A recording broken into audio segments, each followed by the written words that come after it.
Hi masters. మరి ఈరోజు మన కలయిక కారణమైనటువంటి బ్రహ్మేష్ పత్రిజీ గారికి ఒకసారి గట్టిగా చప్పట్లు కొట్టుకుందాం. పత్రిజీ గారు చెప్పారు, మీరు ధ్యాన అయినా కాకపోయినా పర్వాలేదు కానీ శాకాహార అయితే కంపల్సరీ కావాలని. మరి ఈరోజు డిజిటల్ రెవల్యూషన్లో మనం ఎన్నో ర్యాలీలు చేస్తున్నాం నార్మల్గా, కానీ డిజిటల్ ప్లాట్ఫామ్ త్రూ చేయాలనే ఉద్దేశంతోనే మరి ఓట్ ఫర్ వెజ్ అనేటటువంటి రూపకల్పన జరిగింది.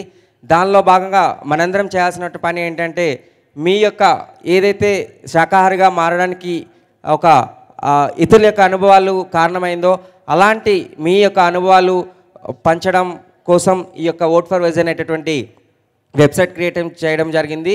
మీకు ఒకవేళ తెలియకపోయినా సరే మీకు చేయవలసిన పని ఏంటంటే, ఆ ఫోన్ నెంబర్స్ కాల్ చేసి మీరు చెప్తే కనుక మా వాళ్ళు ఆ యొక్క వెబ్సైట్లో మీ యొక్క మెసేజ్ని పెట్టడం జరుగుతుంది. కాబట్టి ప్రతి ఒక్కరు కూడా ఈ ఓట్ ఫర్ వెజ్ని ఏదో నార్మల్గా కాకుండా ఒక మనం ఇచ్చే మెసేజ్ ఎంతోమందికి మార్పు జరగడానికి కారణమవుతుంది.